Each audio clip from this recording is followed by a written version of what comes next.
Bismillahirrahmanirrahim. Assalamualaikum warahmatullahi wabarakatuh. Waalaikumsalam warahmatullahi wabarakatuh. Alhamdulillahirabbil alamin. Alhamdulillahilladzi yaqbalu taubatan ibadi wa yafu an sayyi'ati wa yastajibu ladzina amanu wa amilus solihati. Asyhadu an la ilaha illallah wa asyhadu anna Muhammadar Rasulullah. Wa ba'du. Qala Allah Ta'ala fi kitabihil karim. Saya mengutip apa yang telah dibacakan oleh Pak Ketua kemarin, surah Al-Baqarah ayat 183. Ya ayyuhalladzina amanu kutiba alaikumusiyam kama kutiba alal ladzina min qablikum la'allakum tattaqun. Alhamdulillah kita hari ini bisa menjalankan rutinitas kita yang sudah menjadi kebijakan di kantor kita secara bersama-sama untuk sholat zuhur berjamaah dan sekaligus ada kultum kuliah 7 menit. Mudah-mudahan saya tidak melebihi dari 7 menit ya. Kalau dia lebih 17 menit. Kuliah 17 menit. Tergantunglah nanti audiensinya. Bapak-bapak dan ibu-ibu sekalian, kawan-kawan sekalian, hari ini kita memasuki puasa. Kalau Naksabandia hari ini hari ke-4 ya. Naksabandia hari ke-4, Muhammadiyah ketiga. Kalau Unsri belum tahu dia. Muhammadiyah, Unsri, Bina Dharma, Setia Kirti, Unpal itu beda lagi.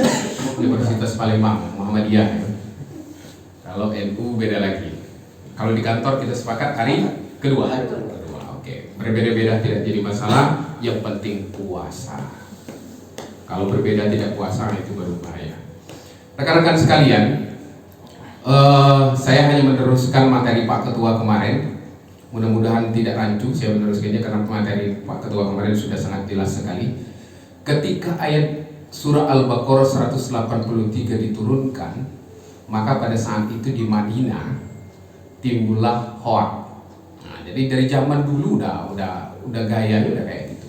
Siapa yang menyebarkan seperti itu? Yang menyebarkan ini adalah orang Yahudi yang tinggal di Madinah. Pada saat itu mereka mengatakan bahwa puasanya umat Islam itu adalah tradisi dari agama kami dahulu, agama Yahudi. Orang Islam itu nggak ada puasa. Puasanya itu meniru kami, kata mereka. Orang-orang Yahudi ini menghembuskan isu ini, hoax ini di Madinah pada saat itu ketika turun ayat ini. Maka tugas kita selanjutnya dan tugas Nabi Muhammad pada saat itu menjelaskan apa sih perbedaan antara puasa orang Yahudi dan puasa umat Islam. Maka di dalam ayat 183 disebutkan kutiba alaikumusiyam, tidak disebutkan kutiba alaikumus shaum. Siam itu apa? Siam itu ada aturannya, ada tata caranya, cara pengerjaannya berbeda, pahalanya pun berbeda. Maka inilah yang menjadi titik pembeda antara puasa orang Yahudi dan puasa orang Islam pada zaman itu. Pun tugas kita pada saat ini adalah memberikan penjelasan keutamaan dari puasa bulan Ramadan itu sendiri. Kalau saum sudah dijelaskan oleh Pak Ketua kemarin bahwa saum itu akar katanya al-imsak, menahan. Menahan apa saja disebut saum. Kemarin sudah dibilang oleh Pak Ketua, nah hendak kawin itu saum. Bagi Kia, belum nikah itu saum namanya. Oke. Senin Kamis tiap hari. Atau dengan suami istri tidak teguran misalnya benai.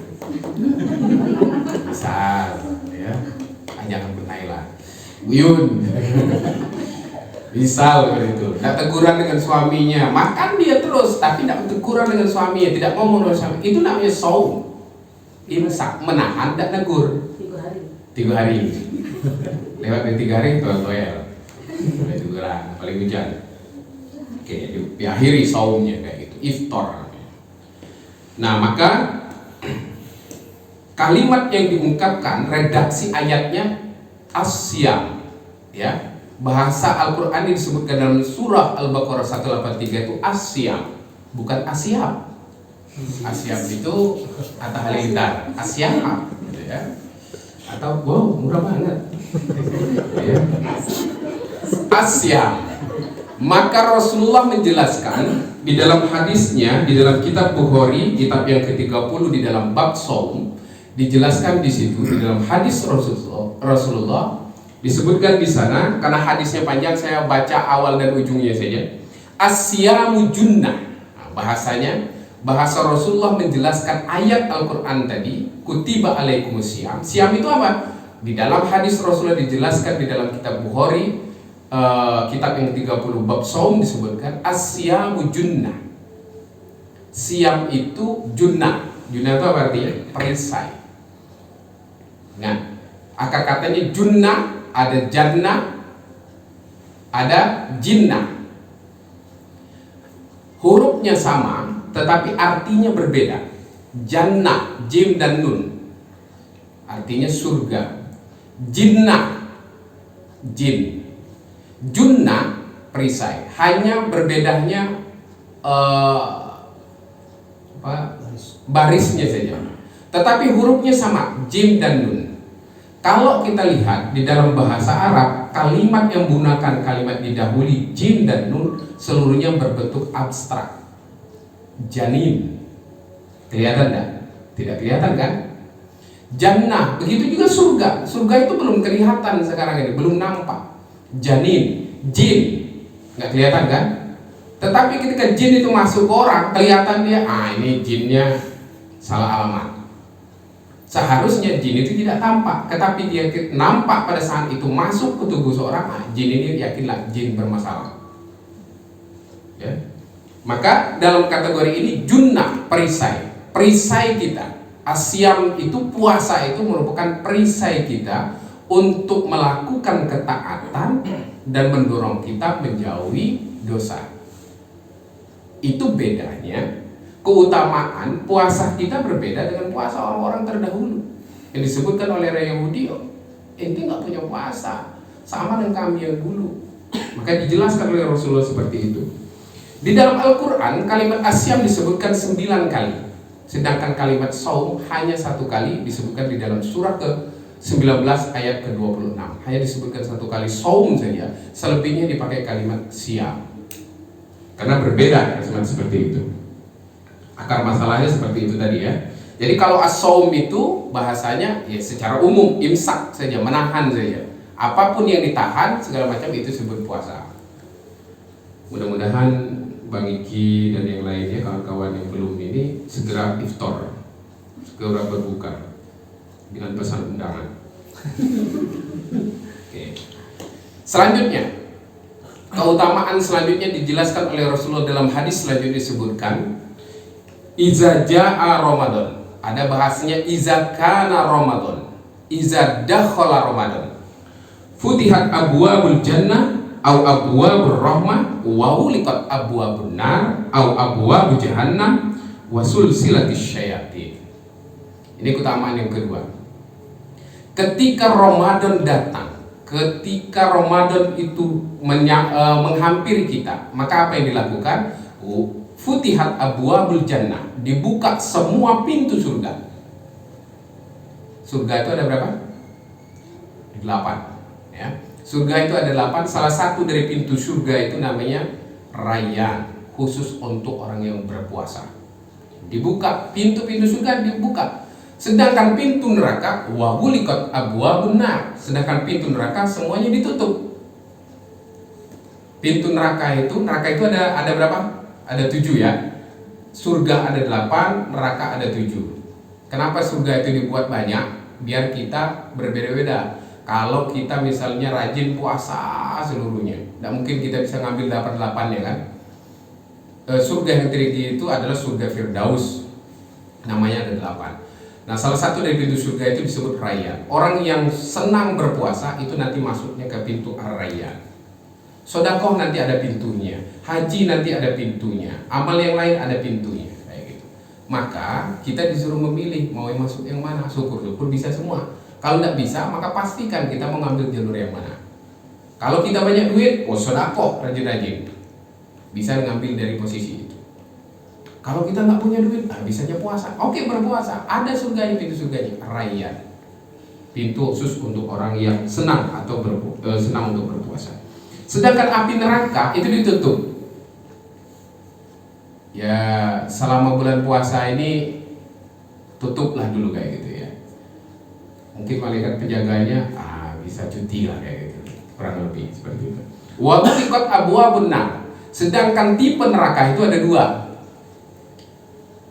Jadi neraka itu satu sifatnya membakar, kedua sifatnya membekukan. Yang membakar disebut jahanam, yang membekukan disebut zamharir namanya. Neraka yang membekukan. Jadi ada dua itu saja.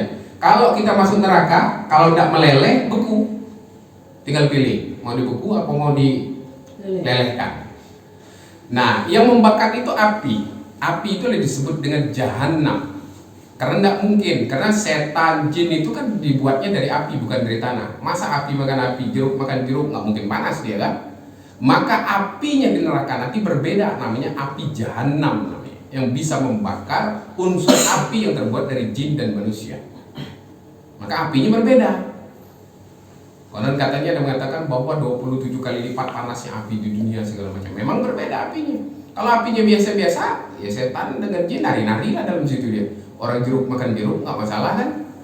Tetapi berbeda caranya, maka di dalam neraka disebut dengan api yang menyala tersebut disebut dengan jahanam. Ada dua itu saja, tapi pintunya ada 7. Kalau mau daftar monggo. Selanjutnya wasul silatis syayatin, sedangkan setan dibelenggu, diikat, tidak boleh berkeliaran. Bahasa hadisnya redaksinya seperti itu. Lantas pertanyaannya, lu kenapa orang ini puasa tetapi masih banyak orang yang nipu, masih banyak segala macamnya? Ingat, kita kembalikan hadis Rasulullah tadi, as-siyamu junnah. Puasa yang bagaimana? Puasa yang bisa membentengi kita dari perbuatan seperti itu. Jika puasa kita tidak terpenuhi syarat dan rukunnya segala macamnya, masih saja kita melakukan hal yang tidak diinginkan, maka puasa kita belum pada sampai pada tahap as-siyam, tapi hanya batas as-saum. Berbeda kan? As-siyam dan as-saum berbeda. Maka kita hari ini ingin puasa kita dalam kategori as-siyam, bukan as-saum. Bukan hanya menahan saja, tetapi pada saat kita berpuasa penuhi syarat dan rukunnya, kemudian kita berharap junnah bisa menjadi benteng untuk kita. Itu keutamaan dari bulan suci Ramadan ini tadi, as-siyam. Jadi harus ya benar-benar kita menjadikan perisai buat kita. Jika kita puasa kita kurang baik, maka puasa kita tidak menjadi perisai buat kita. Maka tidak heran misalnya ada yang korupsi jalan terus, ya mau ada bulan suci Ramadan jalan terus. Tempat praktek prostitusi masih dibuka, clubbing masih penuh segala macam. Ya itu tadi. Nanti ada yang bertanya, katanya setan dibelenggu. Ya mungkin lah itu tadi, setan ini sudah kolaborasi dari itu, beruntuk manusia juga. Selanjutnya, keutamaan bulan suci Ramadan itu adalah dari hadis Rasulullah yang terakhir tadi, as-siyamu li wa ana ajzi bihi. Nah, ini yang membedakan puasa yang dilakukan oleh umat Yahudi di zaman itu. Jadi puasa ini langsung Allah yang menakarnya, langsung Allah yang memberikan pahalanya berlipat ganda. Selama ini kalau kita pelajari, setiap kita melakukan pekerjaan yang baik, di dalam hadis disebutkan bahwa man ja'al hasanati falahu asyru amsalha, setiap satu kebaikan kita buat maka 10 ganjarannya. Oke, 10 ganjarannya. Baca satu kalimat huruf dalam ayat Al-Qur'an 10. Alif lam mim. Rasulullah itu tidak menyebut alif lam mim itu satu huruf, tidak. Rasulullah menyebut alif harfun, lam harfun, mim harfun. Semuanya satu huruf, satu huruf, satu huruf. Alif lam mim itu sudah 30 untuk imbalan pahalanya. Tetapi di bulan puasa tidak seperti itu. Allah tidak menetapkan angkanya 10 seperti itu. Tetapi Allah tetapkan ana ajzibi. Saya langsung yang menakar timbangan, yang menakar pahala, memberikan pahala kepada hamba saya yang berpuasa. Maka di hadis selanjutnya disebutkan bahwa man qoma ramadhana imanan wa ihtisaban ghufira lahu ma taqaddama min dzanbi. Di dalam bulan suci Ramadan itu gini, di dalam bulan suci Ramadan itu ada siang dan malamnya mustajab. Selain dari kita tadi bahwa setiap kita melakukan takaran, kita melakukan satu kebaikan, satu diganjar 10. Kalau kita mohon ampunan selain bulan suci Ramadan, kan itu ada tempatnya. Jadi doa mustajab itu ada dua, ada kategori waktu dan ada kategori tempat. Waktu misalnya, waktu yang mustajab berdoa itu ada di antara 2 khutbah misalnya. Kemudian ada waktu sepertiga malam. Itu kan waktu. Kemudian kalau tidak dapat waktunya, tidak kita bisa kejar waktunya, maka ada tempat-tempat doa mustajab. Misalnya di depan Ka'bah atau di mihrab. Itu kan tempat-tempat yang mustajab, atau di depan makam Rasulullah. Raudhahnya di situ segala macam. Itu tempat-tempat mustajab. Maka ada dua, doa mustajab, doa kita untuk minta ampun, minta segala macam itu ada waktu dan tempat. Di dalam bulan puasa itu akumulasi semuanya. Siang dan malamnya adalah tempat mustajab. Itu berbedanya di bulan puasa. Maka berpuasa bulan suci Ramadan itu bukan hanya sebatas puasanya saja, tetapi kumulasi. Hadis Rasulullah disebutkan hanya bedanya saja. Man qoma Ramadan, arti qoma Ramadan itu orang yang melaksanakan ritual ibadah yang sepertiga malam, mengerjakan sholat segala macamnya di ritual malam. Sedangkan di siangnya man shoma Ramadan, sama bahasanya. Imanan wa ihtisaban ghufira lahu ma taqaddama min dzambi. Allah ampunkan seluruh dosanya, mata qaddama min dzambi, maupun yang lalu-lalu diampunkan oleh Allah. Maka tugas kita adalah berdoa siang dan malam. Tidak perlu mencari tempat, tidak perlu mengejar waktu, karena siang dan malam bulan Ramadan adalah waktu dan tempat yang mustajab untuk kita lakukan. Maka sayang, kita buang kesempatan di bulan suci Ramadan ini jika kita tidak menggunakan kesempatan itu dengan baik. Tidur kita pun, tidur kita orang puasa pun, seperti ayat mizan saat ini, itu juga sudah berpahala. Ya, tidur ini saja sudah berpahala. Apalagi kalau setor juz kita ke ayat mizan yang sudah kita sepakati bersama, itu jauh lebih lagi pahalanya, lebih besar lagi. Seperti itu. Mudah-mudahan yang dapat saya sampaikan keutamaan bulan suci Ramadan. Ada banyak lagi keutamaan-keutamaan lain yang bisa kita ungkap hikmah dari bulan suci Ramadan itu.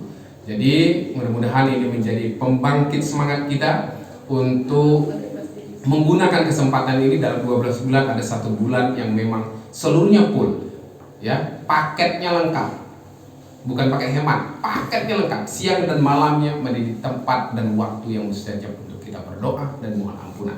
Mudah-mudahan di akhir ayat 183 disebutkan la'allakum tattaqun, itu akan kita sampai ketika di hari nanti penutup Idul Fitri kita kembali memang aidina wal faidin. Kita kembali kepada kesucian dan kita termasuk orang-orang yang menang. Menang seperti apa? Predikat takwa ada di pada kita. Akhirul kalam, wassalamualaikum warahmatullahi wabarakatuh. Waalaikumsalam.